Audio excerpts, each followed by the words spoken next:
Where are you from? From the monastery of Riko. How long have you been doing this?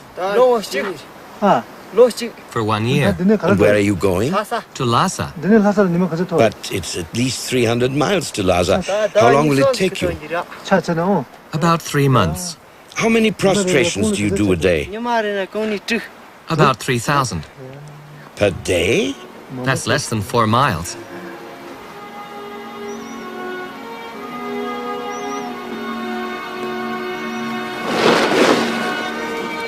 Prostrations are a spiritual exercise. They cleanse people of egotism, greed, aggression, and ignorance.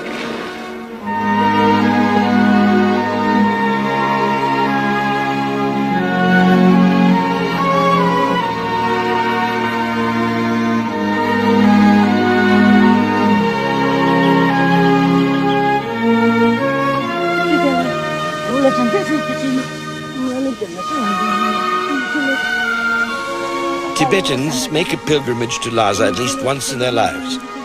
There they pray for their spiritual leaders who fled the country in 1959 in the face of Chinese threats to destroy them. They honor and venerate Karmapa.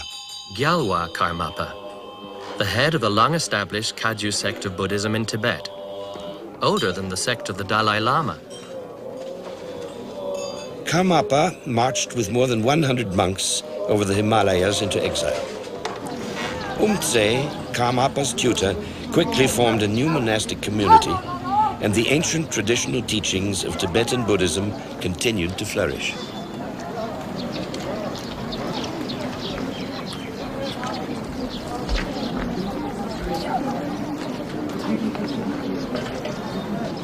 This place is called Rumtek, a monastery in Sikkim, which was then a little Buddhist kingdom north of India on the southern slopes of the Himalayas. The Rumtek monastery became the new headquarters of Karmapa in exile. Karmapa is the holder of the Black Crown, a symbol for his spiritual mastership.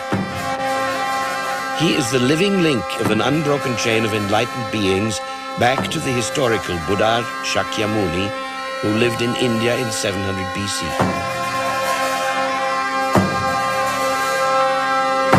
He is Buddha.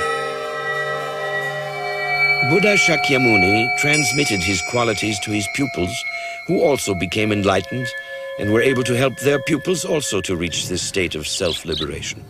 In the 12th century, this chain of enlightened beings led to the first Karmapa, who then developed the unique ability to predict exactly and in writing his own reincarnation, as did the second Karmapa, and the third, and so forth, up to him, the present, the 16th incarnation of Karmapa. He died in 1981, at the age of 57. His body was cremated at Rumtek Monastery. It was a state funeral, and mourners gathered from all corners of the earth. Karmapa has millions of followers. He left behind 4 young representatives or interim regents. Shamar on the right, Situ on the left, Jamgon, and Gyaltsab, the youngest of the interim regents. Rainbows over the blue skies of Sikkim. For Tibetans, a sure sign that an enlightened being has left his body. In Buddhism, death is not the end.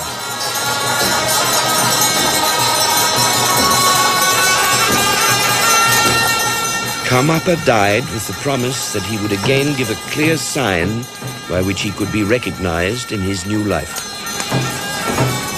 But for a long time, no clues were found. Until 11 years later, I got some kind of one dream. Says the 14th Dalai Lama. The location, the area where you see the present is the Karmapa was born. One valley is naturally is the stones and the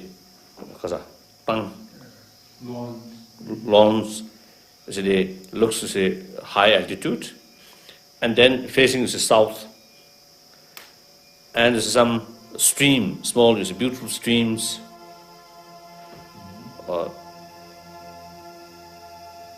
And that is the main sort of the picture.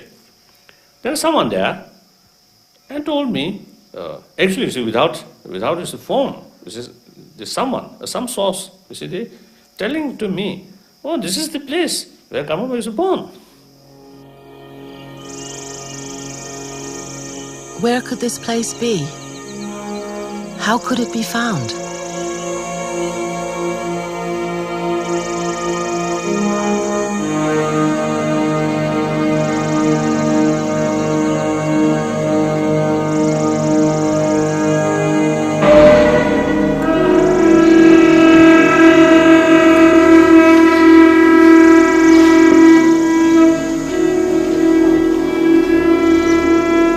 Here in northern India is where Situ, one of Karmapa's 4 interim regents, made an interesting discovery.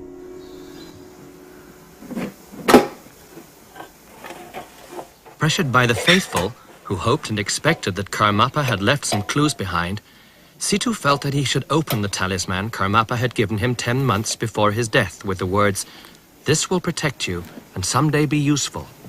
The late His Holiness gave me this protection pouch in early January 1981.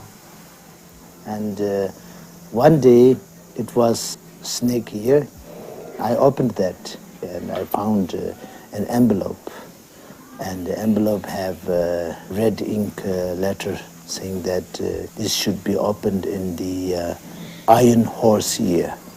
And then I was very, very happy.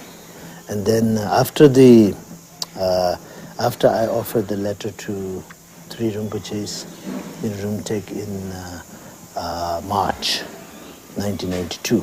Traditionally, such talismans are never opened. But since no one had found any indications of Karmapa's rebirth, he decided to open it after all.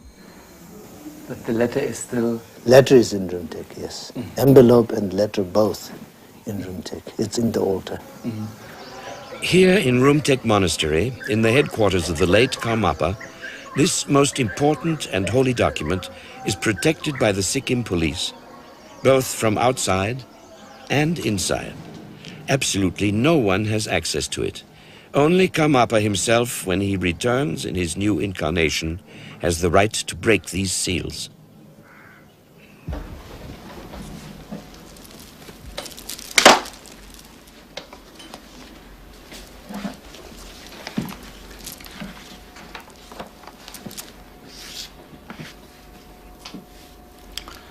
But I have a copy here of the sacred letter, and this is in Tibetan, so I will read this.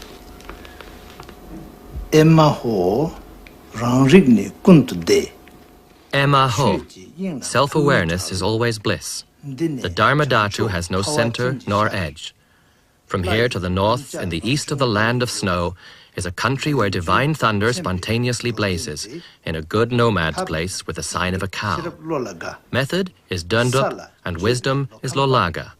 Born in the year of the one used for the earth, with the miraculous far-reaching sound of the White One. This is the one known as Karmapa. He is sustained by Lord Drupa. Being non-sectarian, he pervades all directions. Not staying close to some and distant from others, he is the protector of all beings. When I discovered this, I was very pleased. And actually it was a tremendous relief. This is exactly the blessing and also inspiration of highest aspect, which we have been waiting, and we are finally blessed by it. So I was very, very happy.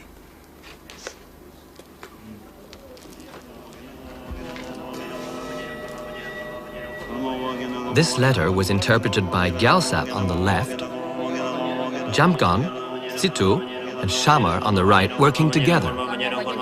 They all came to a unanimous conclusion, which Gyalsap reads to us. From here to the north, in the east of the land of snow, we interpret here as Rumtek, where Karmapa wrote the letter. And in the east of the land of snow means we have to look for him in eastern Tibet, because land of snow is the Tibetan name for Tibet.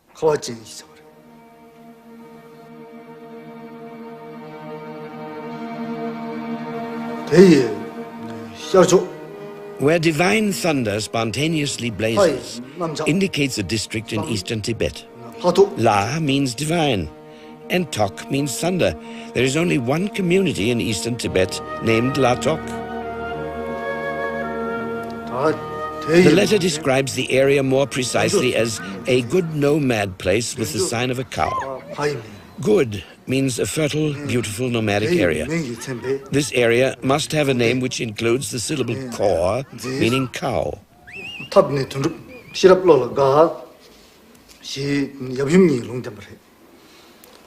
The next line, method is Dundup and wisdom is Lolaga, predicts the names of the parents. It refers to the Buddhist symbolism.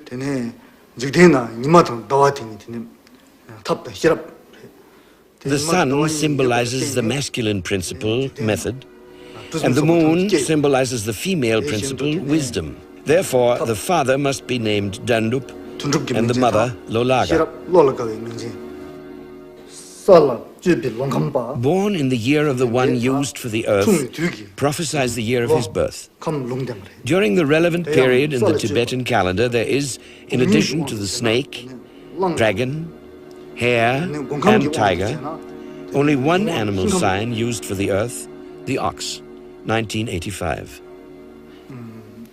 The words, the miraculous far-reaching sound of the White One, refer to the white conch shell used in Tibetan religious music, which is always called the White One.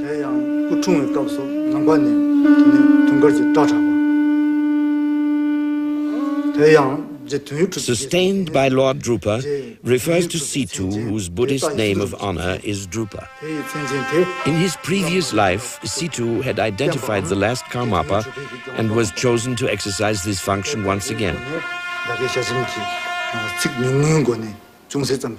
With respect, so much for the moment. Jamgon, Karmapa's other interim regent. What do you personally think of the letter? Very precise. Do you think the information which the letter contains and how you interpreted it will enable you to find the reincarnation of Karmapa? Yeah, you could say that.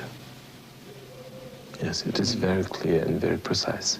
And that's why we're all very confident about, finding of his holiness or yes. Because of visa problems, a copy of the letter is sent together with their interpretation to Tsurpu Monastery in Tibet. Tsurpu has been the seat of all Karmapas for 800 years.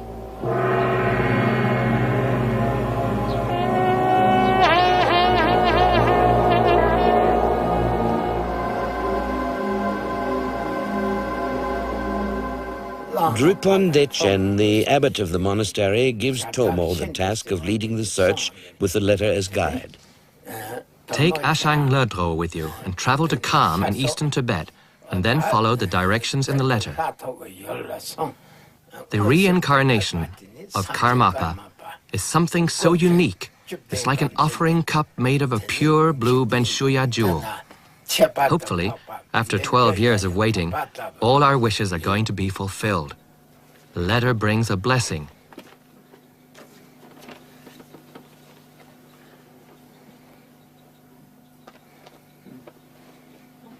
For Tomo, it is the greatest task of his life.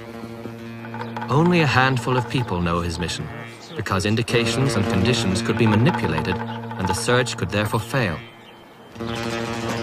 As discreetly as possible, Tomo sets off on his long journey, together with his companions, the 70-year-old Ashang Ledro with a white hat, Titi, his attendant, the driver, and Pato. No one in Tibet is allowed to travel without official permission. Therefore, Pato, in the black coat, a government officer, accompanies them.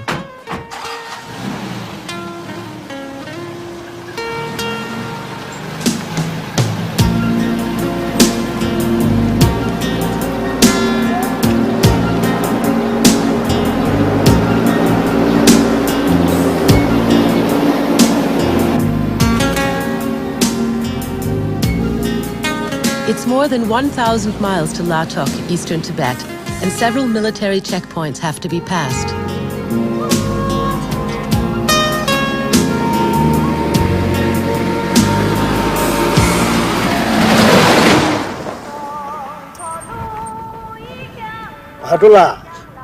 Patula, we'll simply say that you're on an official inspection trip and that you were kind enough to take us along. Tomula, we won't tell anyone what we're looking for. We'll pretend to be pilgrims.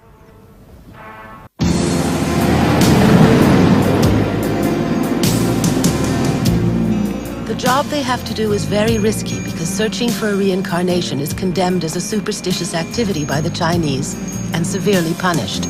Therefore, they have to keep the reason for their journey strictly secret, and if they really find Karmapa, their hope is that Karmapa will protect them. Karmapa is not like an ordinary reincarnation. He's a living Buddha, and the Chinese would provoke an uprising in Tibet if they chose to condemn him, as they did up to now with many others. For 30 years, the Tibetans had been strictly forbidden to practice their religion. In the meantime, however, a very few selected monasteries have been given permission to rebuild. The monasteries were centers of education for everyone. The country on the roof of the world is as big as Western Europe, or a quarter of the US, but with only 6 million inhabitants.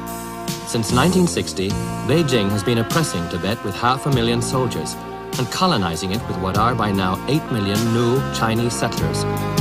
More than 1 million Tibetans have been killed. The country has been looted. Tibet's natural resources are plundered, and nearly all the big wild animals have been wiped out. Before the Chinese started to build roads, one could see great herds of antelopes, wild donkeys, and yaks. Today, only a few birds are left. Tibetans do not kill animals just for fun or profit. It would be against their faith. The majority are nomads who live with and not against nature. Gyalwa Karmapa, you heard our agony. Gyalwa Karmapa, you saw our misery.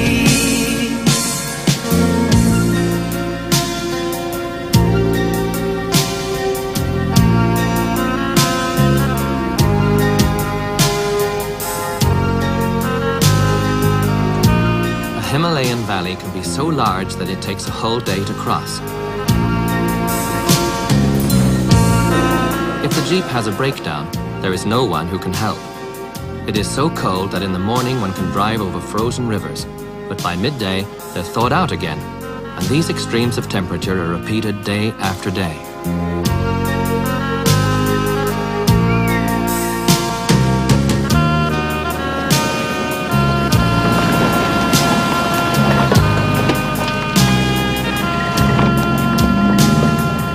a search where nothing may go wrong. The monks from Tsurpu bear an enormous responsibility. If they're not able to find Karmapa, they will disappoint millions of people whose faith in reincarnation as a law of nature will be deeply shaken.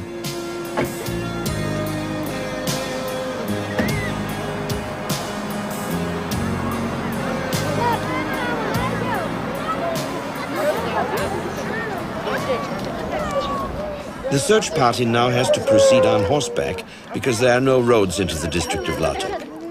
They need 4 riding horses and 1 pack horse for at least 2 weeks. Horses are rare and not easy to get, but with friendly words they quickly come to terms.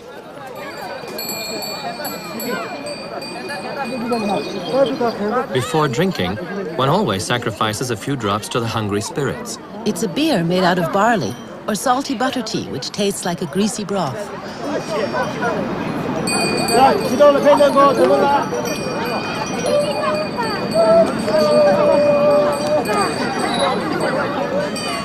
The horses of the Himalayas are pretty small, but they're tough.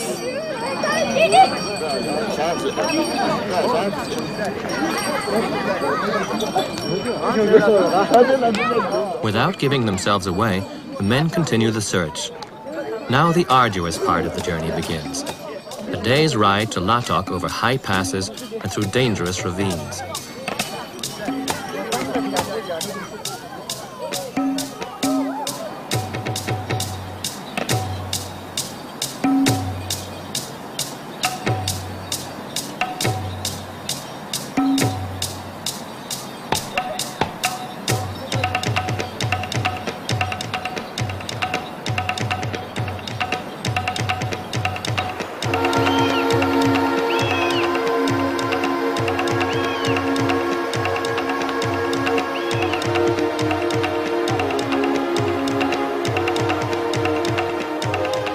The monks of Tsurpu have sent Officer Pato on ahead to see if the coast is clear and to find accommodations in Latok.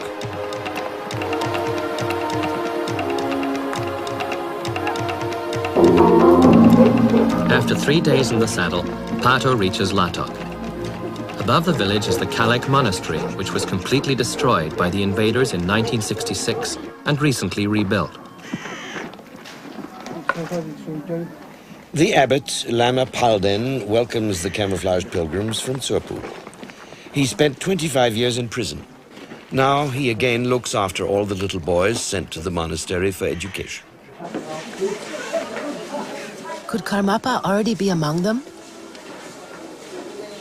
Lama Palden, do you have any unusual children? Recently, many children from the area have again begun to enter the monastery, and although I'm able to see if a child has special skills and qualities, I'm not able to see who they've been in their previous lives. Tradition says that there have been earlier incarnations of Karmapa who identified themselves with their very first words, "I am Karmapa." In the case of such a child, however, his personal data always had to correspond exactly with the indications in the letter of prophecy.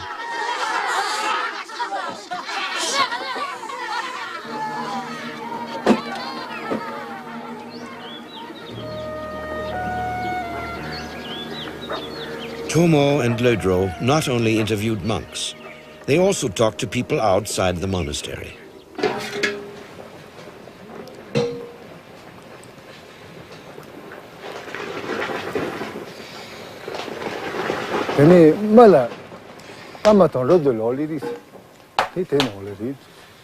They asked me about a place with Kor in its name. Yes, I said. Pakor, the Valley of the Cow, isn't far from here. And they wanted to know if there was a woman named Lolaga. Yes, there is. And her husband is called Dundup.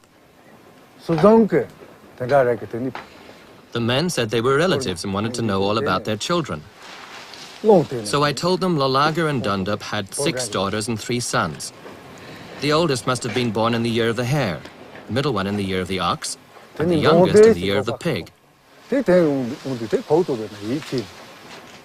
When they heard all that, one of them folded his hands and began to weep.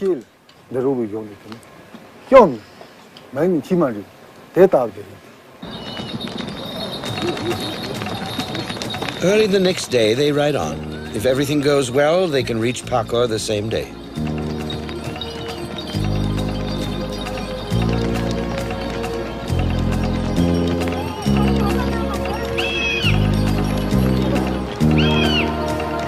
"12 years of waiting, and now only one more pass to cross."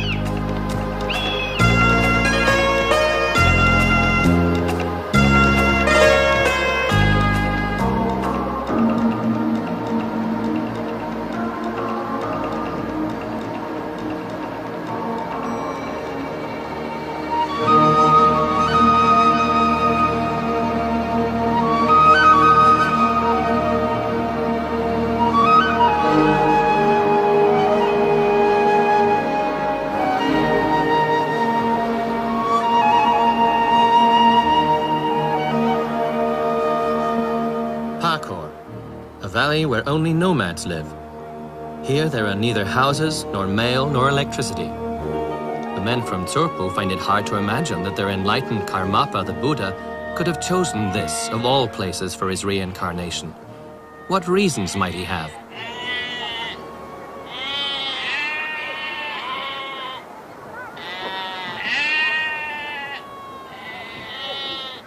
Could this be Lolaga?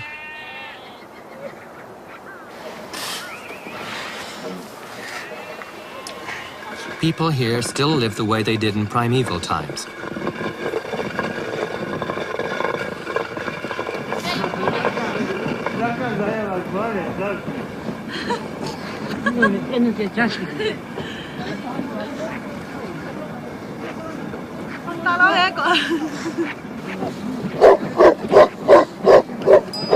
Finally, the search party finds its way to the tent of Dandup and Lolaga. If what they've heard is true, then their middle son, who was born in the year of the ox, must be Karmapa.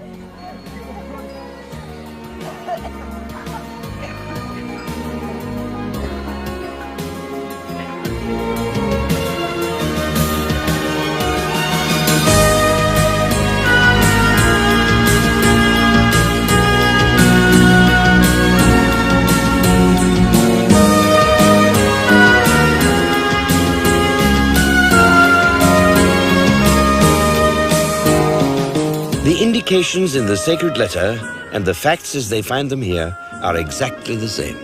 The dream of the Dalai Lama has been confirmed.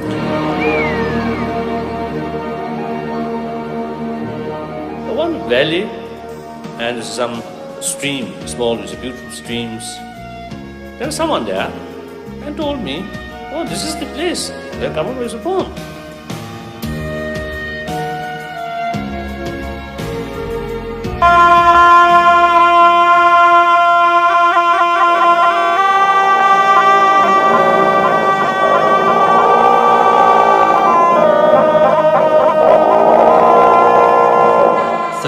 Years after the 16th Karmapa had to flee from the Chinese invaders and Tsurpu was completely destroyed, the 17th Karmapa returns once again to his ancestral home. Karmapa's power to consciously change from one life to another is something which evokes deep devotion and respect among Tibetans. They don't see him as a child, they see him as a person who bears with him the wisdom of 16 lives in Buddhahood.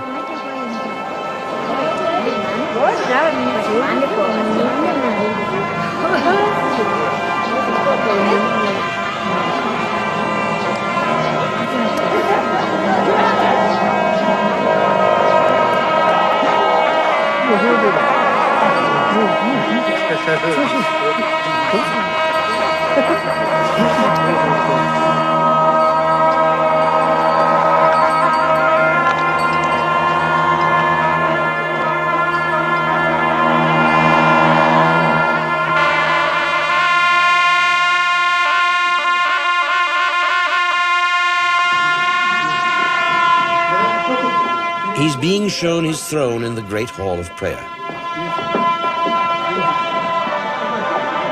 No, not the little one, the large one over there.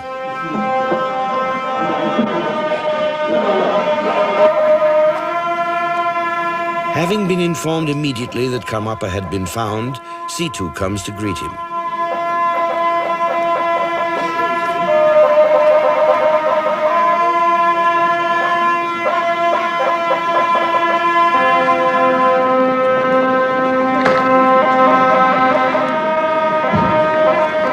With him is Gyaltsap, one of the interim regents. They come to welcome the new Karmapa.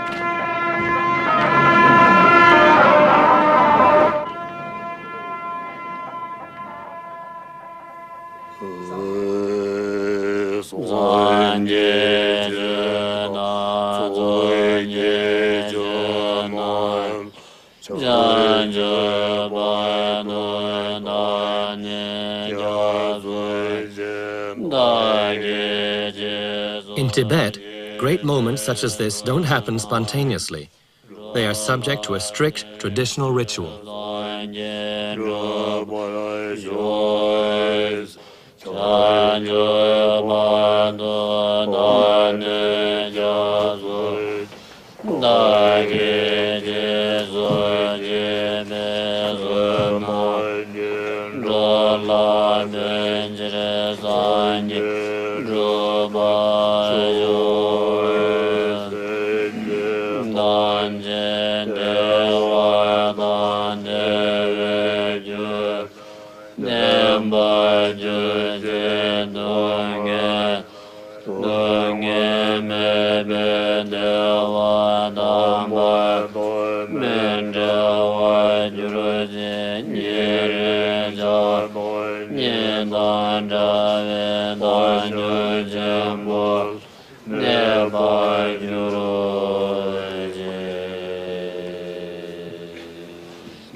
Umtse, the chief tutor and master of ceremonies of the previous Karmapa in Rumtek.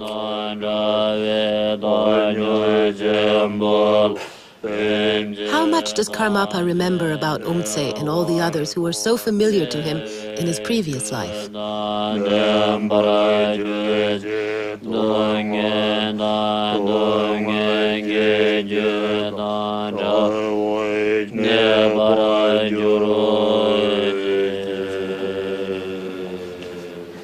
And this is the occasion for the official photograph to commemorate Karmapa's successful reincarnation.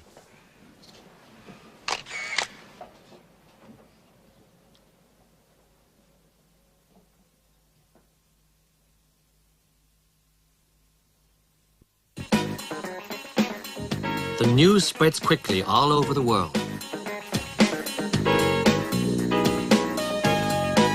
Karmapa's personality and his unique abilities arouse much interest in the West. Without any effort on his part, his appearance coincides with a general surge of interest in Buddhism outside Asia. The little son of Tibetan nomads from Latok is officially recognized by the Dalai Lama as the true reincarnation of Karmapa. What was the basis for your recognition?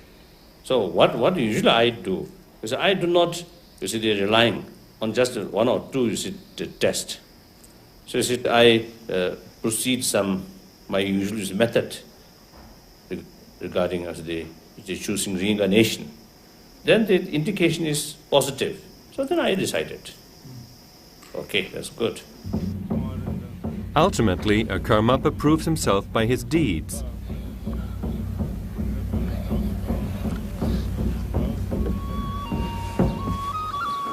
The letter of prophecy said that he would not be staying close to some and distant from others.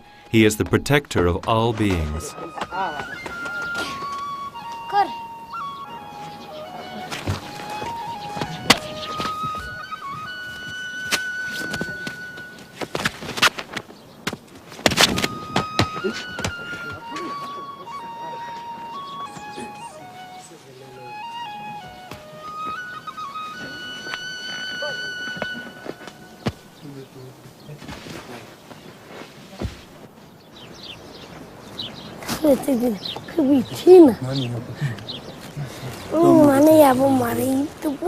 A few of the holes are quite deep.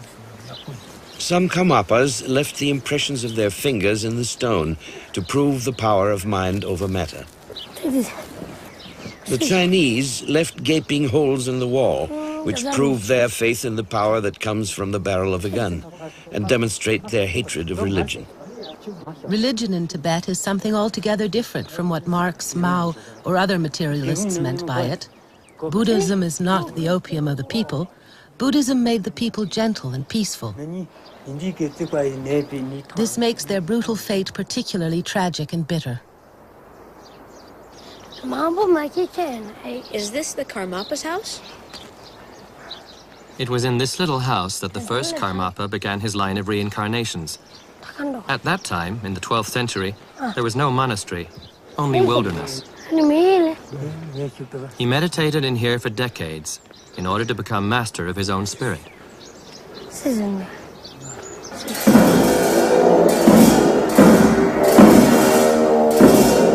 All of the 16 Karmapas were clearly identified by the prophecies they left behind in their previous life.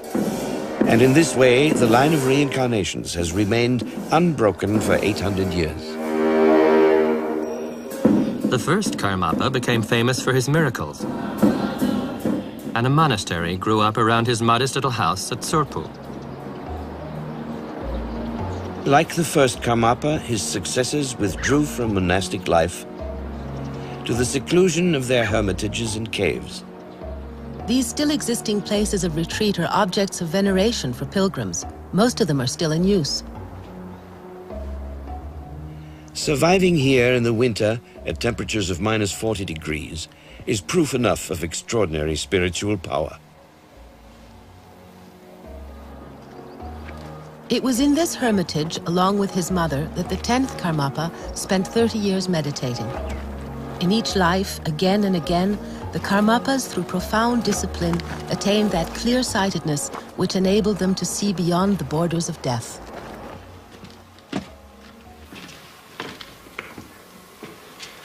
This is the cave where the 10th Karmapa meditated during most of his life.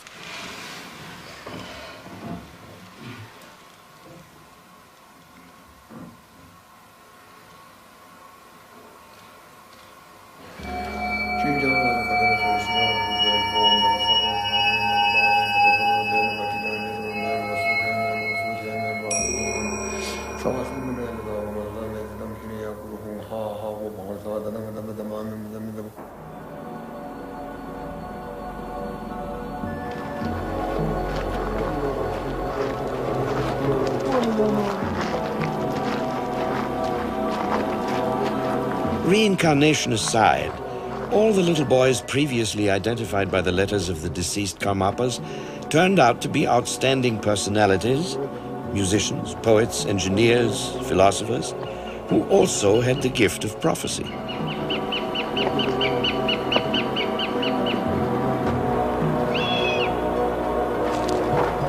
The 9th Karmapa sat here and left the imprint of his back in the rock.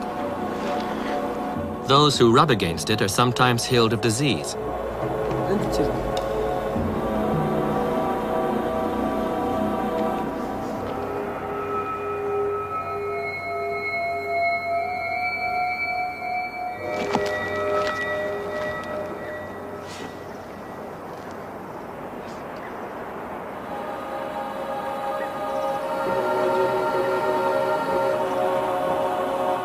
Meditation without any distraction is the only means of transcending the limits of the body. In order to achieve highest enlightenment, the 7th Karmapa had himself walled in here for 7 years. Without words or eye contact, food and drink was given to him through a hole in the wall and left him through another opening in the bottom of his tiny stone box, where he could not stretch his legs.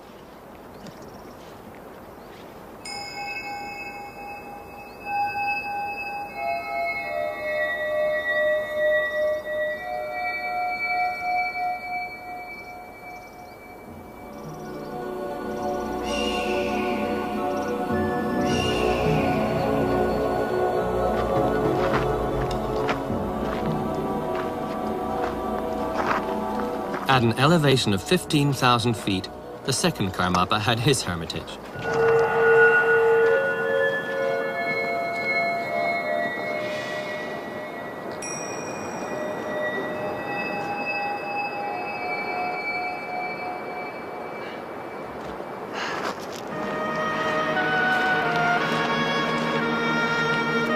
This house even survived an earthquake and the attacks by the Chinese in 1966.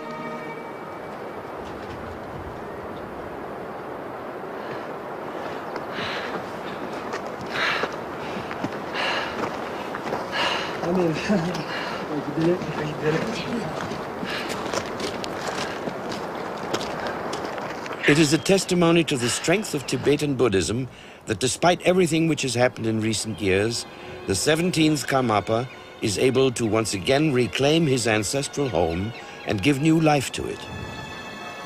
By thus dying and returning in a new body and with a new nationality, he surmounts political borders which would have been impossible to cross with the same body and as an exile. This is his first outing on horseback since he has returned to Tsurphu. It takes him to the lower garden and passes by the protective deity Mahakala, who watches over the teachings of Buddha at the gates of Tsurphu.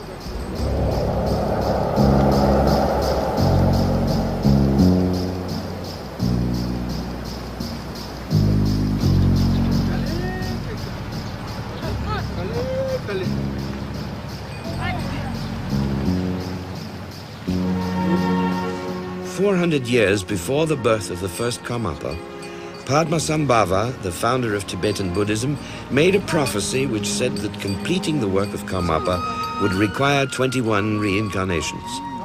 Urgent Tinley is the 17th of the predicted 21 Karmapas.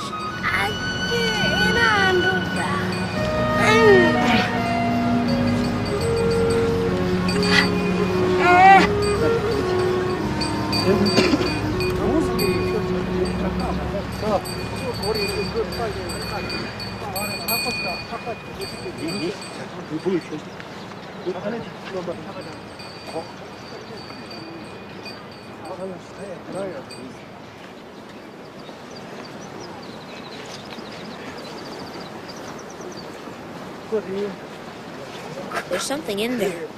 A demon lives in this stone. He has to be got rid of, or else something awful will happen. Can't it wait until tomorrow? No, now. Take him out and don't get tired. I'll show you where he has to go.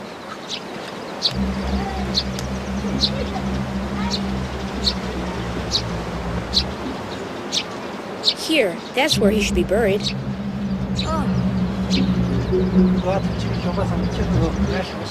But the wall might cave in if we remove the stone. Shouldn't we support it? No. Very well then, let's begin.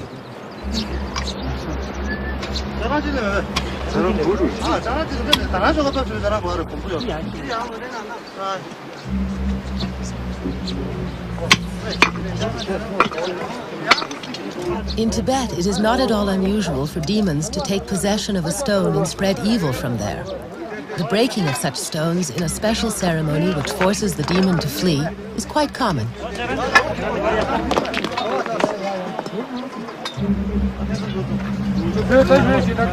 Apparently, this demon is particularly unpleasant, and the Karmapa wants him buried.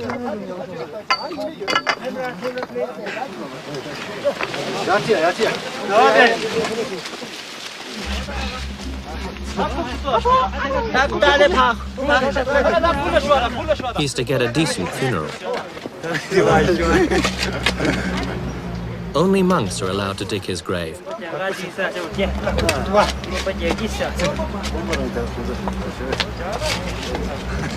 And he's to be given a bed of flowers.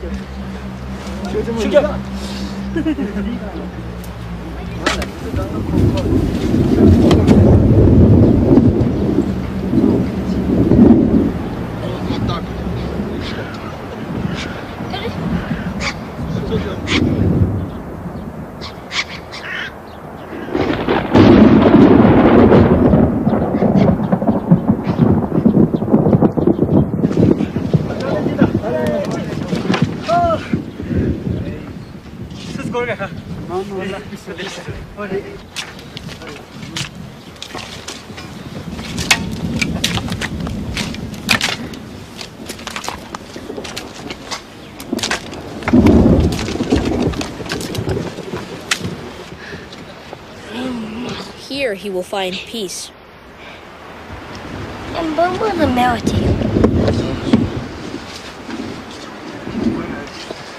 Stay Stay there and calm down.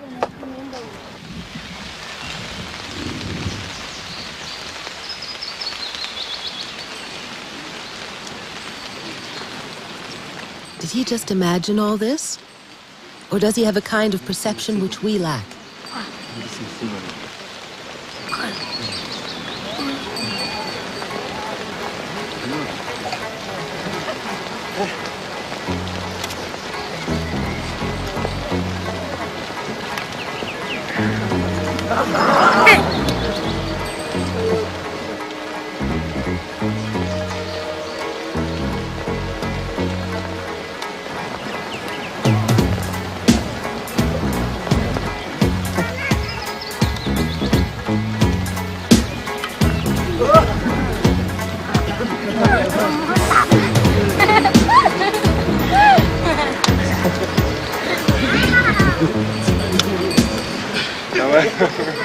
Situ and Gyaltsap have arrived. They have planned something special for today.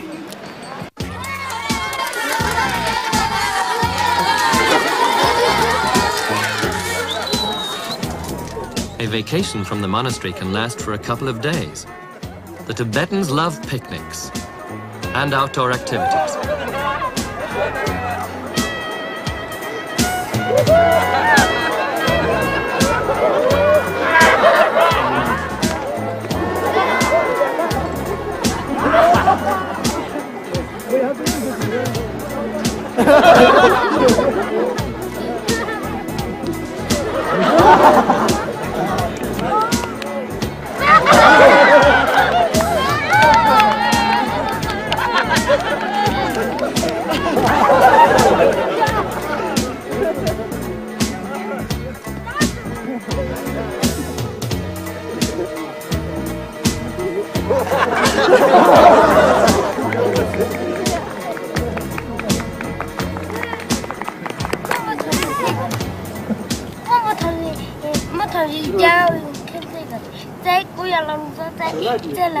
The 12th Situ and the 17th Karmapa have rediscovered a friendship which has lasted through 12 lifetimes, stronger than any family tie.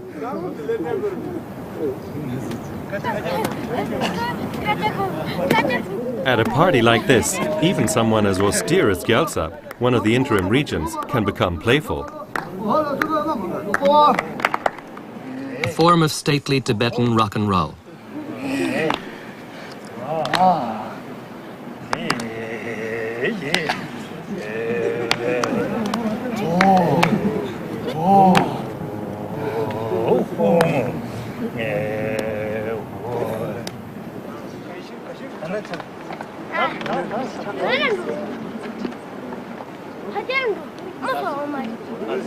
The surprise is ready. Now Karmapa can come in.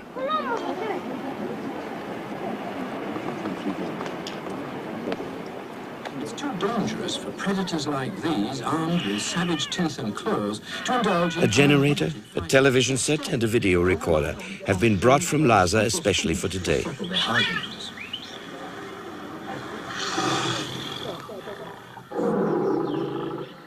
With milk continually on tap, there's less competition at feeding time. These two domestic cats are operating in the same way, like overcrowded lions. Between them, they'll have 12 kittens, and it's a free-for-all as He's never seen machines like this before, at least not in this life. Situ has brought along a special film, which he now shows Karmapa.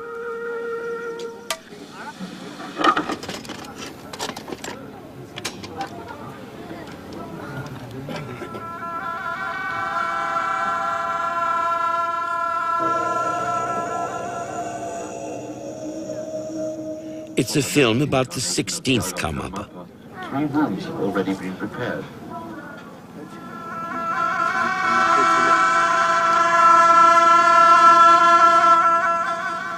Rangjung Rigpe Dorje, the last Karmapa, was born in Tibet in 1924.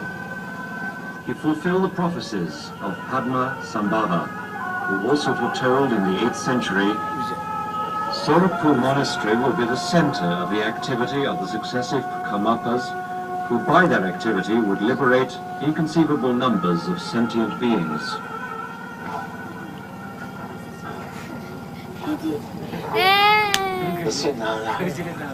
Many thousands of families in Tibet have close links with the Karmapas and have always given generously to the monastery. Tibetans are sure that the new incarnation of the Gyalwa Karmapa will one day come back here to Tsurku.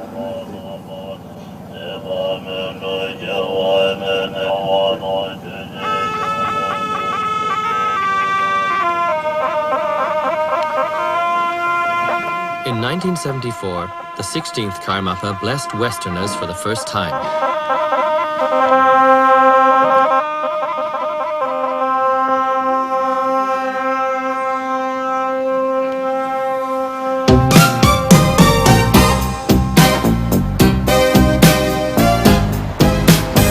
On arriving in the United States, he went to Oribe in the Arizona desert to pay his respects to the Native Americans of the Hopi tribe.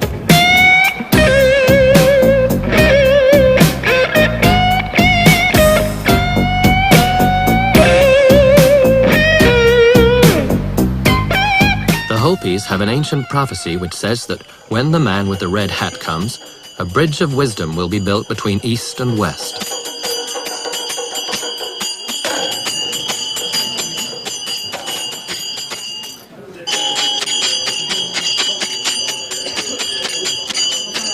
After Karmapa's visit, the Hopi called a meeting of all their medicine men. They confirmed that Karmapa had fulfilled their prophecy.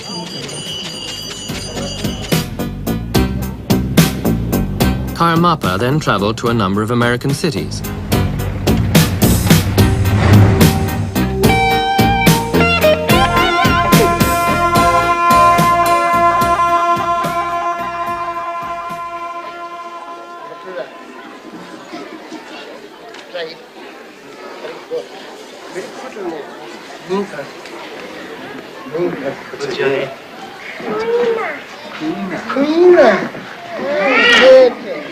After he left, centers for Tibetan Buddhism were founded there. Very good.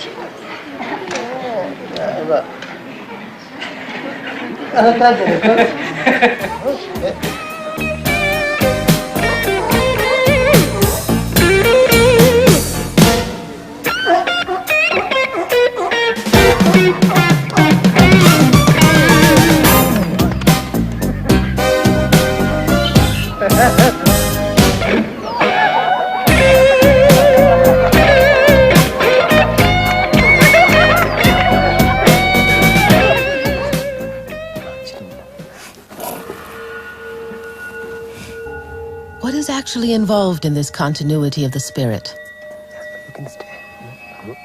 What is it that persists from one life to another? Levels of consciousness? Certain types of behavior?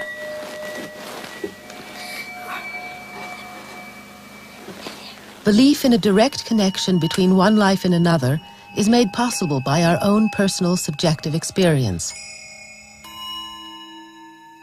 The Buddhists believe that every human being is the focal point of a spiritual as well as a biological heritage. Karmapa is spiritually descended from Karmapa.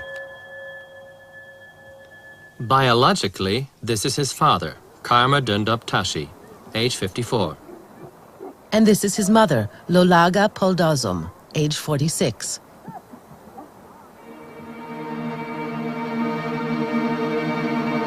They are nomads in eastern Tibet, in the province of Kham, in the Latok district.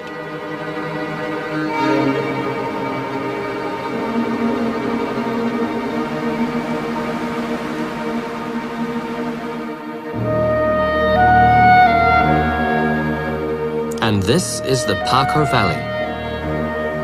The family have been living here for generations.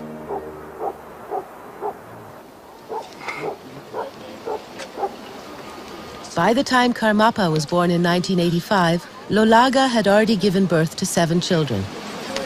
There were 6 daughters, today aged between 10 and 25.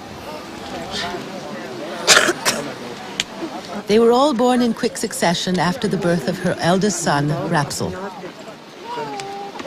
Together with the grandmother, 12 people live in this tent. The climate up here at 14,000 feet is one of extremes. The temperatures range from 40 below zero to more than 100 above. After having a fourth daughter, the family had longed for a second son. When their sixth child turned out to be another daughter, they decided to have a serious consultation with the old abbot of the Kalek monastery. He gave them instructions to help them get a second son. Help those in need every day, feed the fish in the river and the birds and the stray dogs. And in addition, they were to say the prayer of refuge 111,000 times. But when yet another daughter was born, the old abbot had died. Lama Palden became his successor, and he gave them the same advice. In addition, he recommended a pilgrimage to Lhasa. The father traveled to central Tibet, while the mother stayed home with the family and continued to pray. After 50,000 prayers, Lolanga was pregnant. The family prayers were intensified. The father said tens of thousands, but the largest number, more than 1,000 a day, were said by the grandmother. She tells how, at the birth of her daughter, there had already been signs that Lolaga would greatly benefit Buddhism.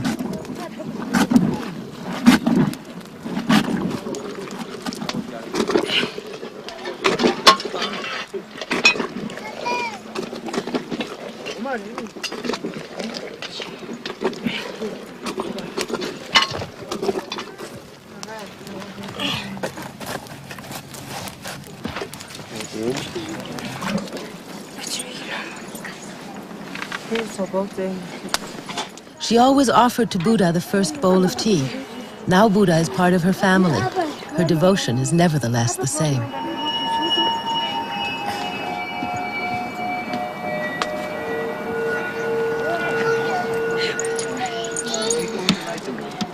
In the rough climate of Tibet, 20 or more cups of salted butter tea every day are a matter of survival.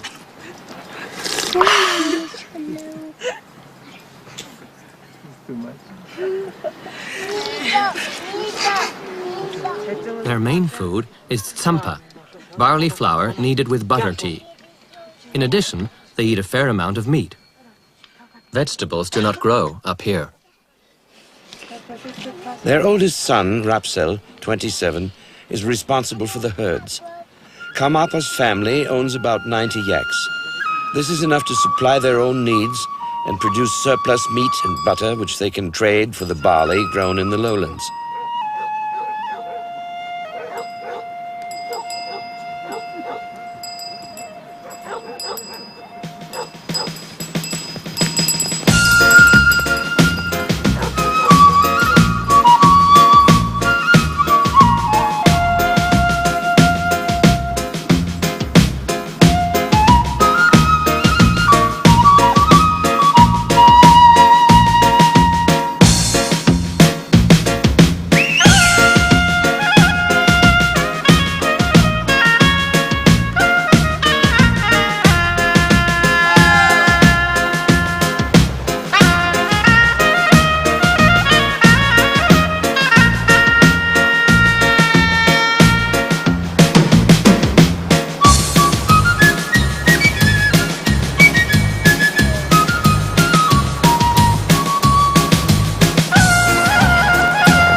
They use every part of the animal, not just the meat and milk.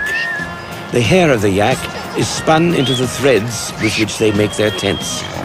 The fur itself is made into blankets and coats, which are worn winter and summer. Nothing is thrown away. For the Tibetans, nature is sacred.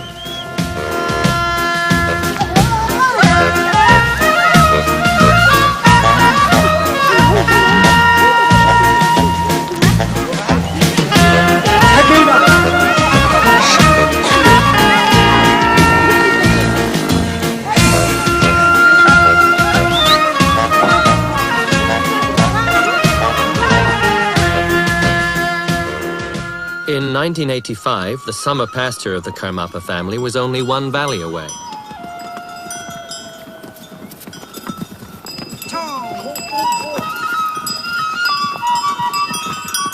Four times a year, the family packs up and moves the herds to new grazing lands.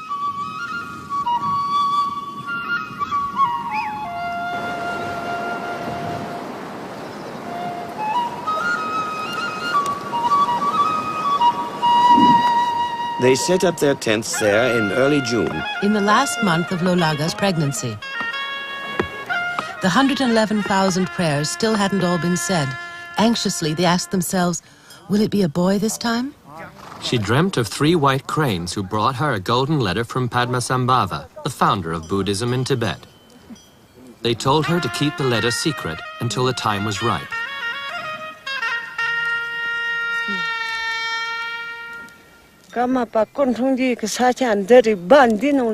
This is the place and the tent. Here is where Karmapa was born on the 26th of June, 1985. It was an easy birth, shortly before sunrise on a beautiful morning. I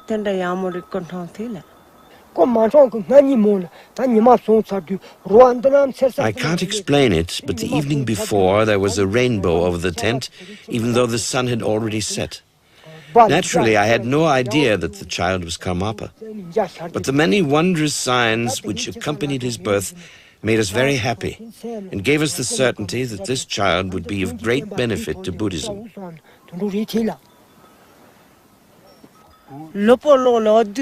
At his birth, the king of birds landed on our tent and sang a wonderful song.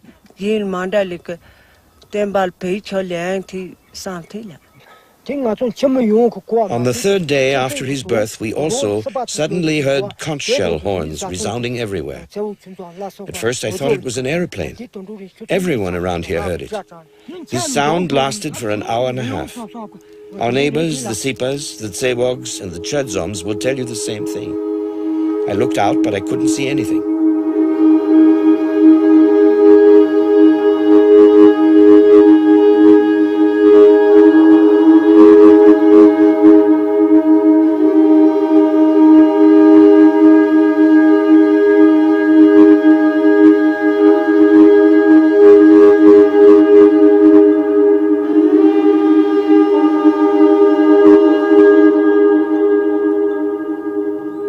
We questioned the neighbors.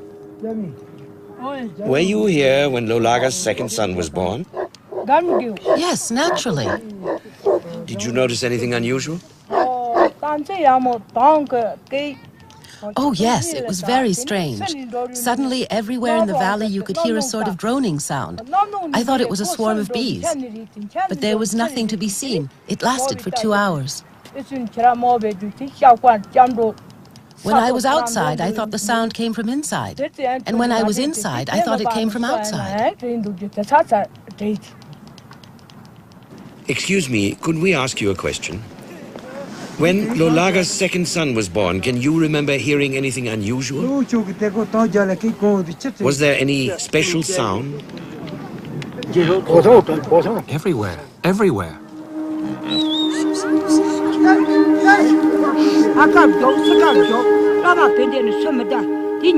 I thought a high lama had come riding into the valley and that an orchestra was accompanying him with lots of conch shells. We looked all around. The music could be heard everywhere. I couldn't tell where the sound was coming from. There was no lama either. Nothing. Just this loud music in the air.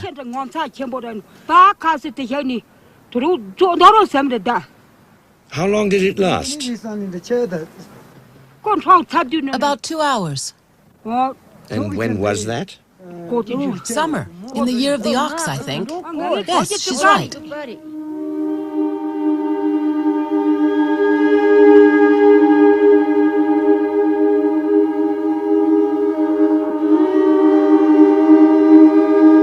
The Chokhang Temple in Lhasa is the focus of Tibet's spiritual strength.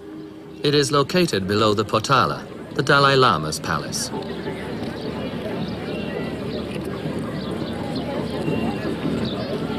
Here in the Chokhang Temple, Karmapa's hair will be cut ceremonially, a symbolic act showing his bond to Buddha. Normally, this rite is performed in front of a higher lama, but Karmapa does it at the feet of the Chovo.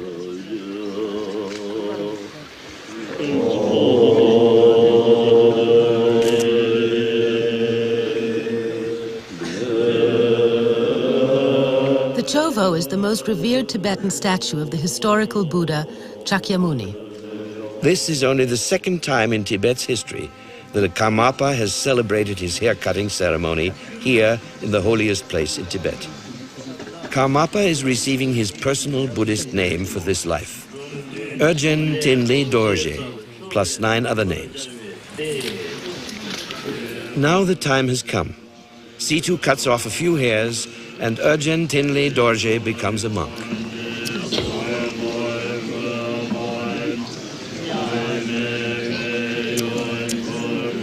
That a religious ceremony such as this could take place with the knowledge of the Chinese occupiers also has its political consequences. The fact is that the Chinese consider reincarnation pure superstition.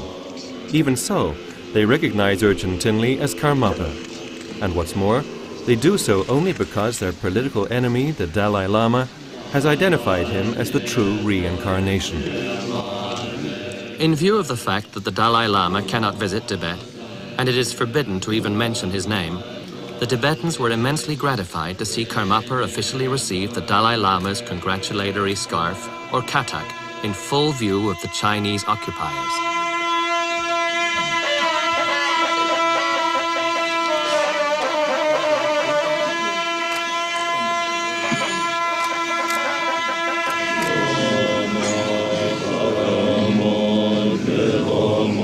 Tibet now has a spiritual leader who is inside the country and who is closely connected to the Dalai Lama. This is only a first step, but it is a hopeful sign for the survival of Buddhism in Tibet.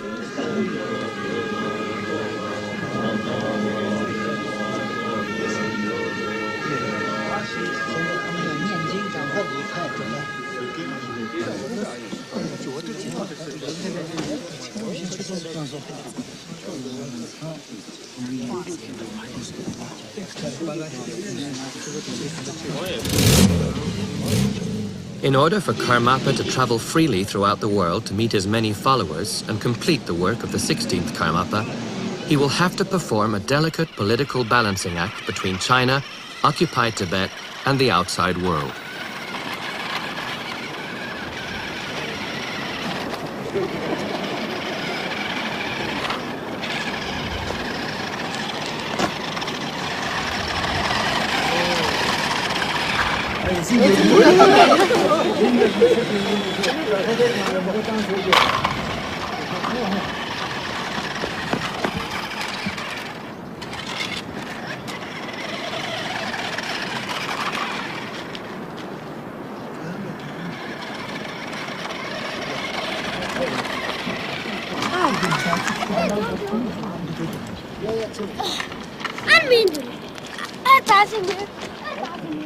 If it is possible for someone to decide where and when his spirit will enter another body, then one might ask why Karmapa actually chose to be born here in Pakur.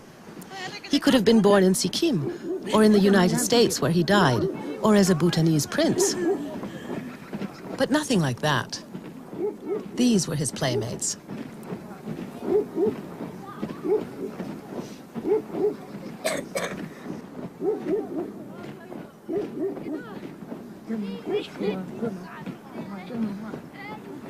They lived almost identical lives, and yet he is completely different. Was it his sense of compassion that moved Karmapa to choose this place, these people, and this martyred land for his rebirth?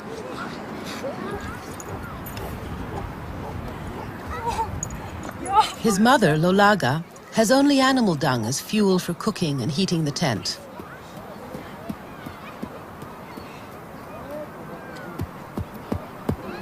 She has to pound it flat for drying. When she was a child, she collected dead wood in the forests around here. It's hard to believe that this area, like all the enormous expanses of eastern Tibet, was once a huge forest, full of trees so large that it took several men with outstretched arms to encircle them. What happened to the trees? In my childhood, there was a dense forest here. But during the last decades, all the forests have been cut down. One mountain after another has been stripped. Here, there are only tree stumps. This is all we have left. The trees have all been floated to China, and now nothing grows here. It's terrible.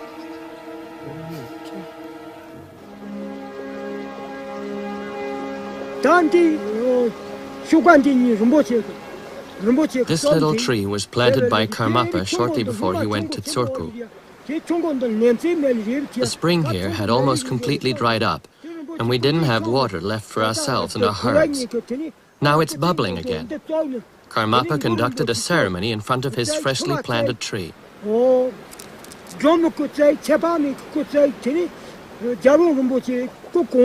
If he hadn't saved the spring, the summer pasture up here would have been lost, and we would have had to move down to the river to find water for our animals. But there the grass has all been eaten away.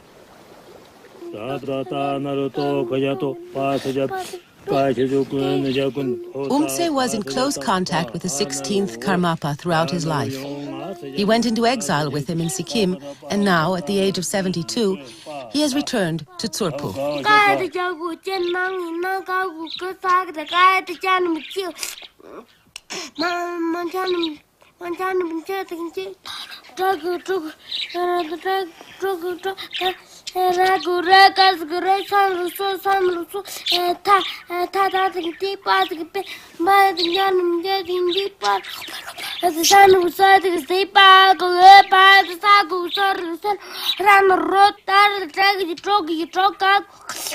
Karmapa often doesn't feel like school. But there are some texts which he knows by heart after only one reading.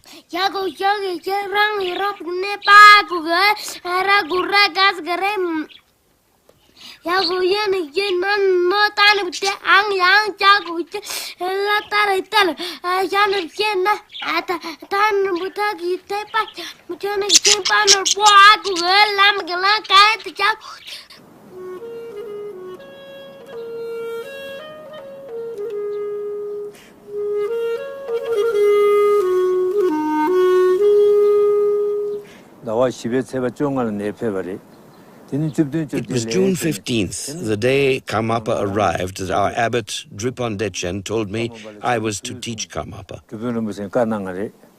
Traditionally, one starts with the alphabet, but he'd learned all that at home already. When he wants to, he can learn well and fast. He's very much like the 16th Karmapa. He loves birds. He likes to play. His mentality is like that of his predecessor.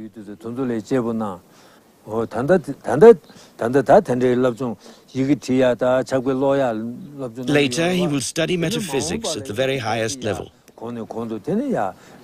And someday, he will have a lot of monks to educate, so he'll have to become a great master himself. He will be a leader who frees people from their suffering and brings them great happiness. He is the living Buddha.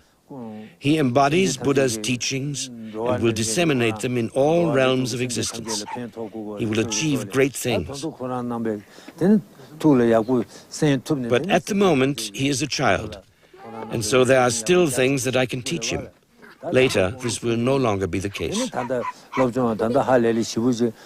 will serve him as long as I am able to. I am not a master myself, so there isn't much that I can give him.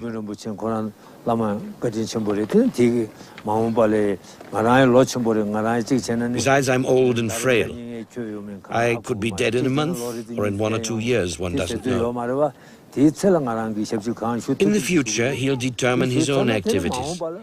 They will depend on the power of his spirit and the greatness of his compassion, and on the degree of his enlightenment.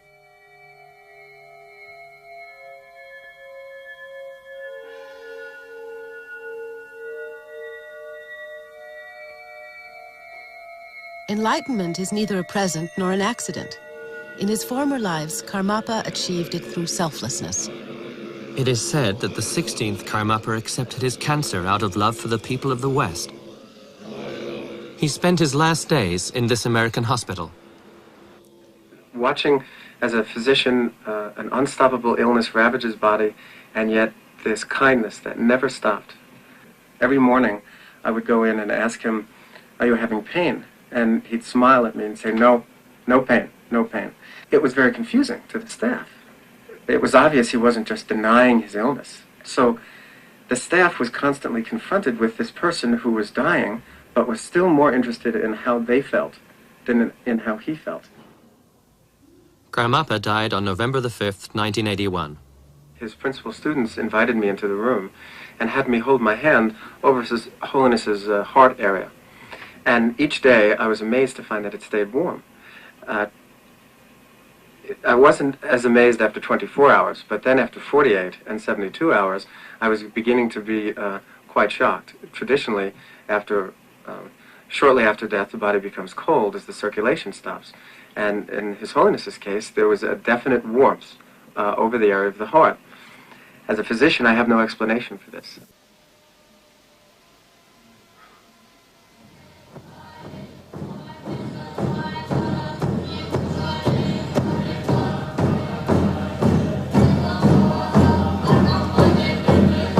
Ever since his death, Karmapa's followers, both monks and lay people, have been praying that he might quickly return to Earth in human form.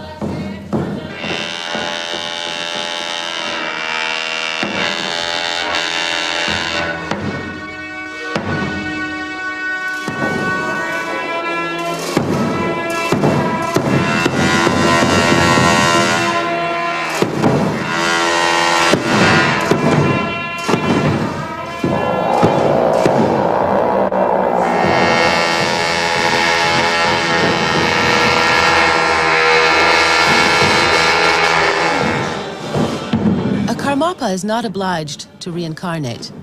He is free of all the confusion, anxiety, and attachments which drive people compulsively back into a body. Karmapa only returns when there are many who need him and ask for his help.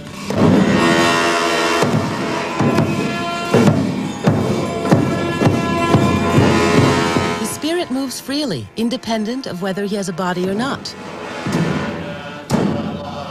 The famous 1,000-year-old Tibetan Book of the Dead teaches that experience is based upon projection. The projection is the image of the world we make for ourselves and which we call reality. According to this traditional teaching, the world of our experience is a dream. It's like watching a film which emotionally is very real for us, but has little to do with the reality of sitting in the cinema. Tibetans believe that, like this metaphor, experience continues after death. The projector is the spirit which cannot die. The show goes on, so to speak. If we become conscious that it is our mind which produces the film, the experience, then we can stop the projector of our mind and become aware that the true nature of our spirit is emptiness.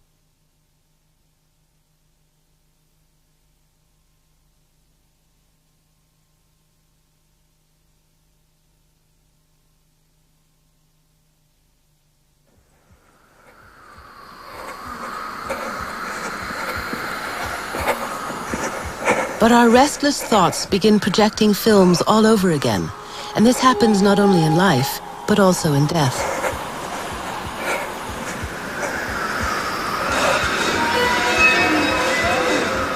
The Tibetan Book of the Dead even says that experience during death without a body is 7 times more intense. And it can be weeks before we realize that we've died. Usually, we realize it only because others can no longer perceive us.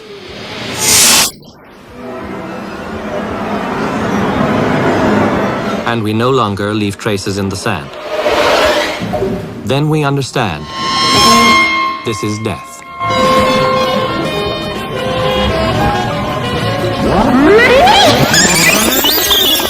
Though we do have the option to avoid all suffering by breaking the circle of reincarnation. Or else to return to the world in the hope of rediscovering our accustomed reality.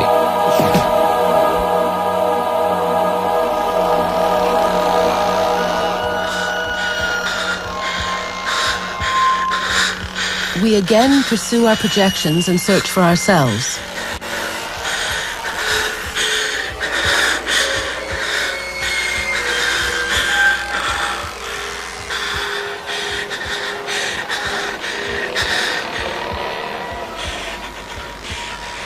But there's nothing there.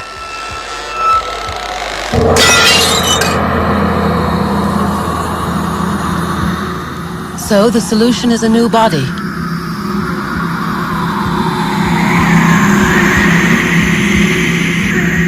But a new body does not mean a new start. It's just a continuation of the fate we have created for ourselves. Karmapa says, don't be afraid of death.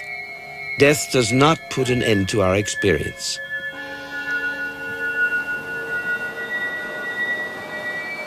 Life and death are like a river without a beginning or an end. Sometimes water, sometimes ice.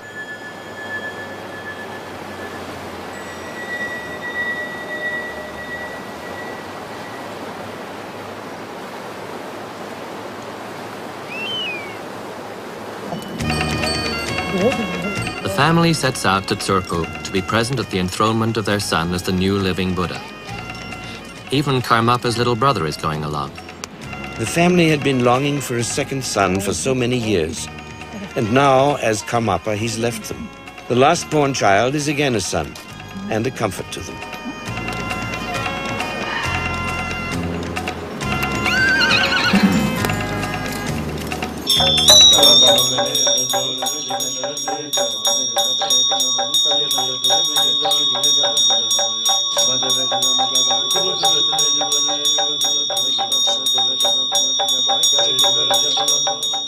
His mother breastfed Karmapa for 3 years. The little boy had what we normally describe as a happy childhood. His 6 older sisters contributed to his well-being.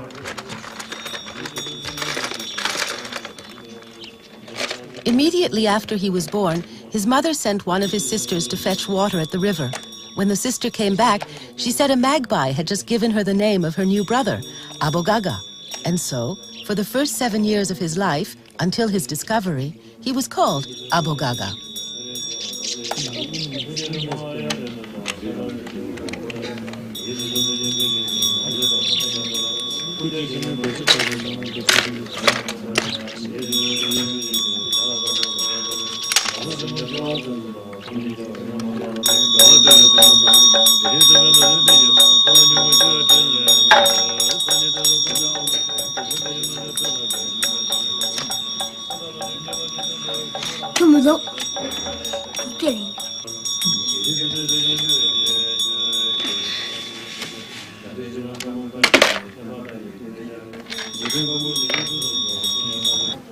After a journey which lasted 10 days, first on horseback and then by jeep, the family arrives in Tsurpu, only a few days before the enthronement.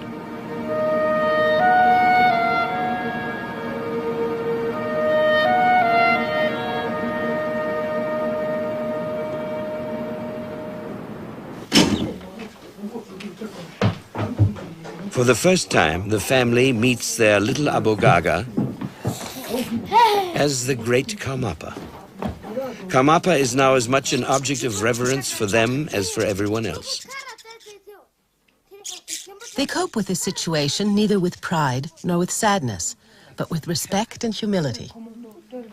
More than once, Abogaga's father had offered him an education, a Tibetan euphemism for a spanking.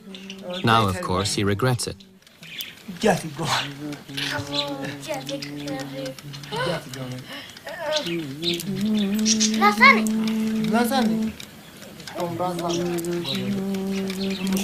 Isn't the little boy sad about being separated from his family? He seems to feel completely comfortable being Karmapa and being the boss here. He already had his 7 years of untrammeled and happy childhood with his family, and he doesn't seem to miss them.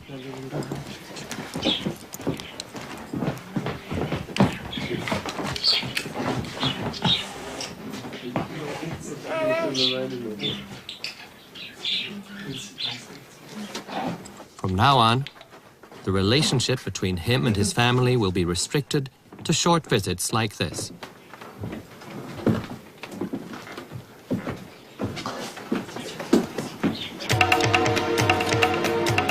For the last 48 hours, the throngs of pilgrims have been pouring into Tsurpu. The news that Karmapa has returned and that he will be enthroned at the 8th new moon has spread like wildfire. For Tibetans, the new moon is always a good time to begin something. It is then that the male and female energies are in harmony. Most of the trucks come from enormous distances, sometimes more than 1,000 miles. It's no wonder then that many of the trucks give up the ghost during the final struggle up the last few feet to Tsurpo. The day before the enthronement, huge quantities of gifts arrive, which other monasteries and sects have sent to the new Karmapa.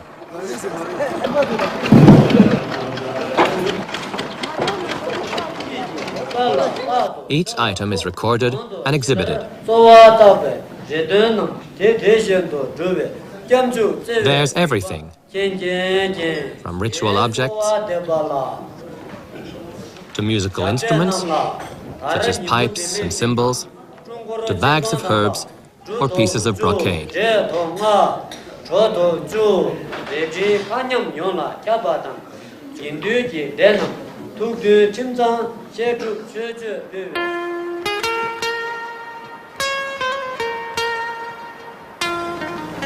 It's dawn on the day when the Buddha will once again ascend his throne. It is the 27th of September, 1992.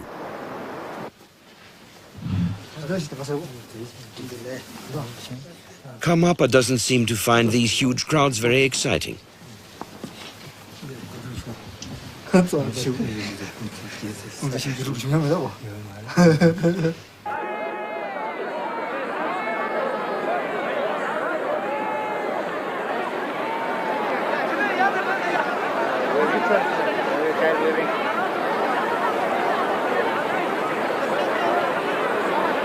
There's an estimated 20,000 pilgrims, plus an official from Beijing.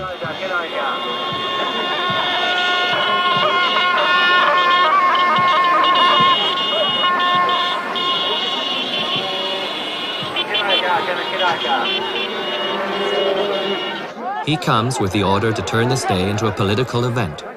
China recognizes the highest spiritual leader who lives in Tibet because China cannot afford another bloody uprising on the roof of the world. There are television crews from Beijing and Lhasa.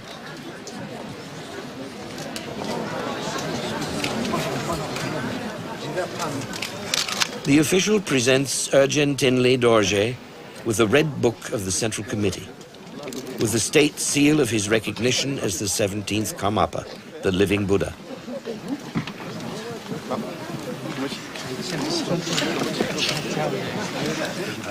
During their 800-year history, the Karmapas have been the most revered and esteemed teachers of the Chinese emperors. Therefore, the Chinese hope to find a Tibetan leader in the Karmapa who will perhaps alienate the Tibetans from the Dalai Lama. But Karmapa and Dalai Lama can never be played off against each other.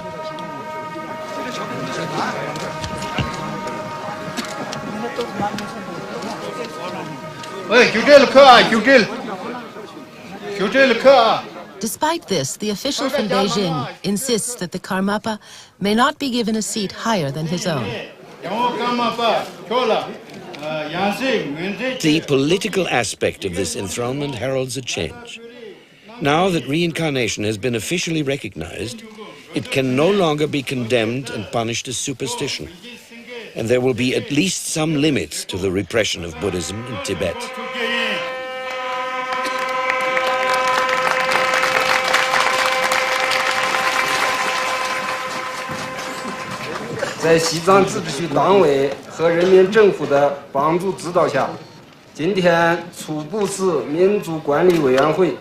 With our recognition, we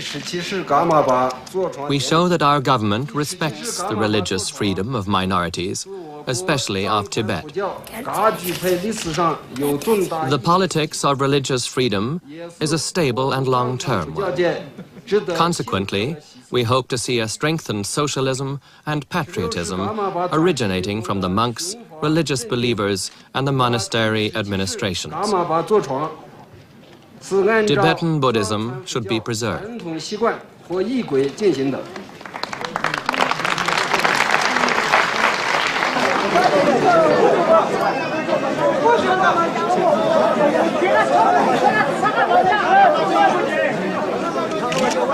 The political part of the ceremony has taken about half an hour, and doesn't seem to have impressed the Tibetans.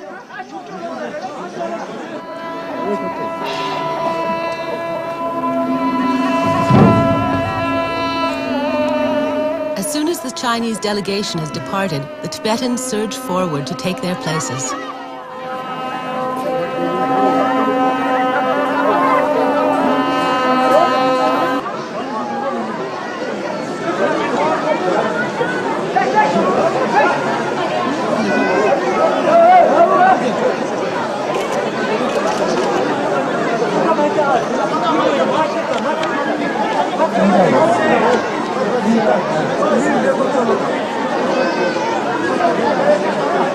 The Buddhist part of the enthronement can begin now. It is exactly noon and the stars are in an extraordinary constellation. 4 fire signs in a row. This is the right moment which has been chosen for the enthronement in advance.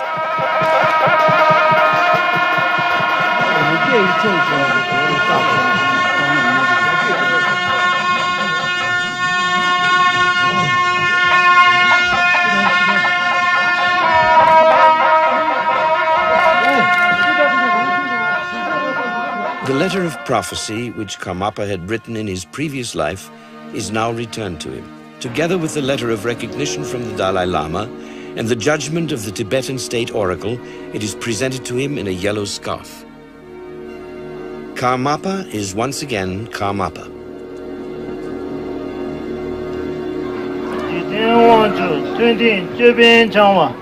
The 12th Thai Situpa addresses the Karmapa with his full name. His Holiness the 17th Gyalwa Karmapa Urgent Tinley Dorje, and presents him with the symbols of life: grain, the symbol of fertility; red sand, the symbol of earth. All the various elements are presented to him to be touched.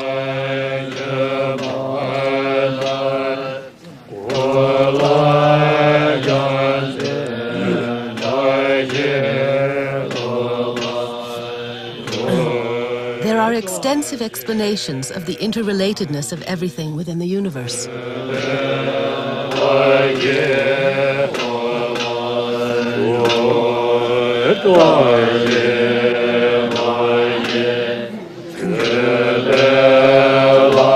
The mirror symbolizes the element of form, because the mirror reflects only form.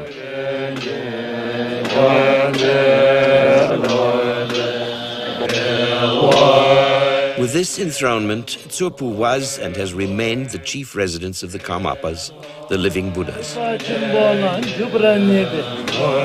Visitors who couldn't get a seat inside the temple listened to the ceremony over loudspeakers.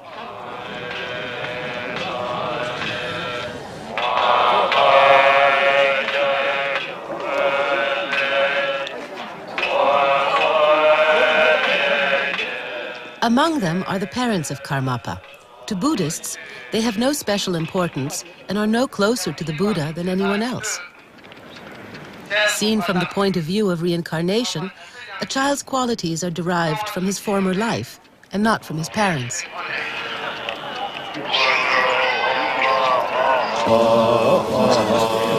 To conclude the ceremony, Gyaltsap celebrates the mandala offering. This means giving that which is dearest and most valuable, nothing less than the universe, symbolized by piling rice on a mirror-like surface.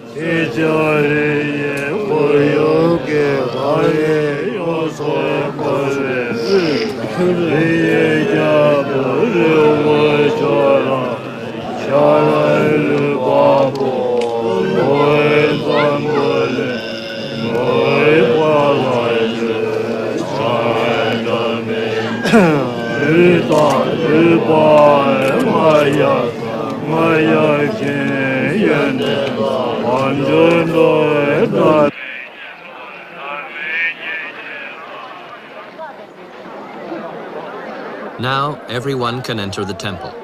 No one may be excluded. They've all made the journey in order to see the Karmapa at least once. One good reason for the high throne is to keep the Karmapa from being crushed by the crowd. And somehow or other, the greeting scarves and personal gifts have to reach the Buddha himself.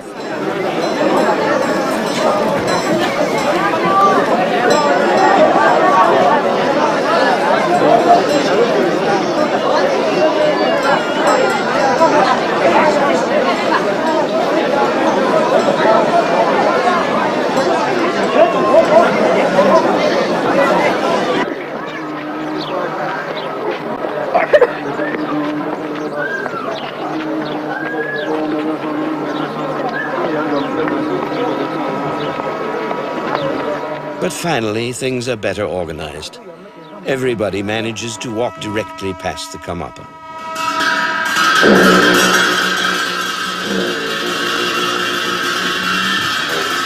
They receive his blessing and can see him from close up.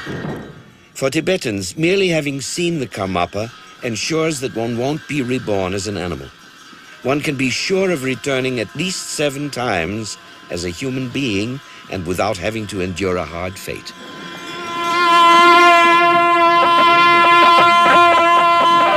In order to have a concrete sign of the spiritual gift they have received, each pilgrim is given a red thread which will protect him.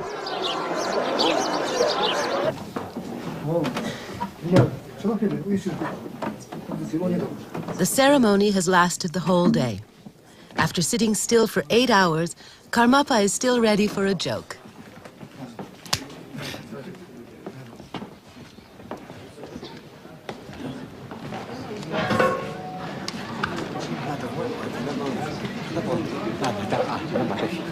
Next day, his family's visit is over. They set out on the long journey home, where they will go on with their nomadic life as before.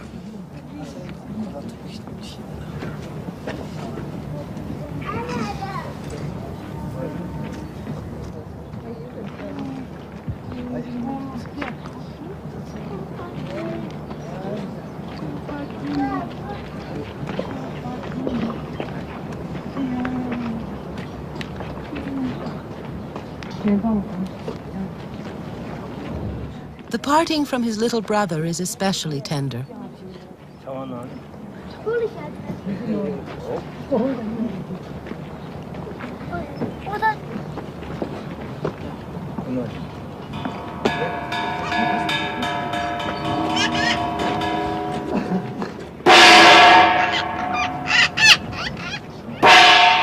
The family feels that Karmapa would have been too precious to keep for themselves, and they gladly give him up for the benefit of others.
For 7 days, the pilgrims dance and celebrate to express their joy at Buddha's reincarnation.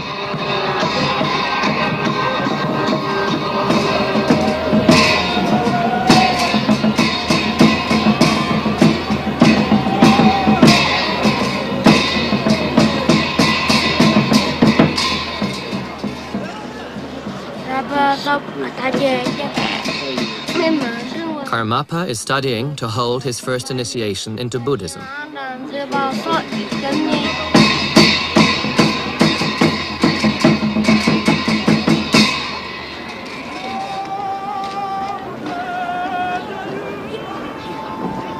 It is to be his first public teaching, and during his life there will be many, many more, in Tibet and all over the world.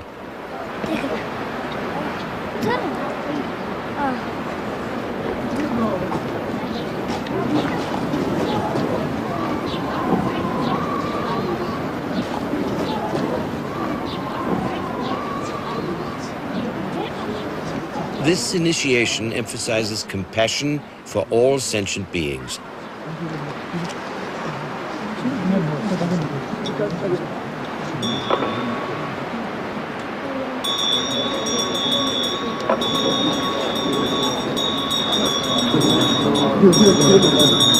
It is preceded by a purification ritual.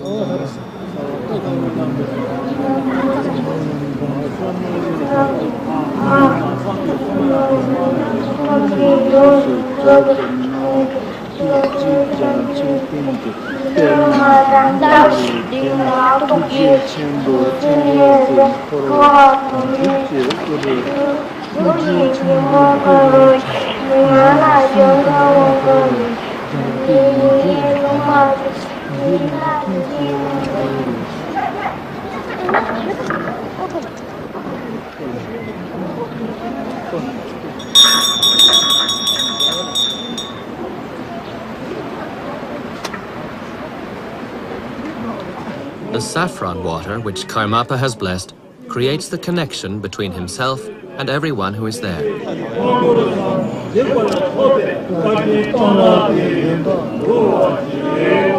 Essential qualities of the Buddha are perfect knowledge of the past, present, and future, and the wisdom to see the true nature of all phenomena.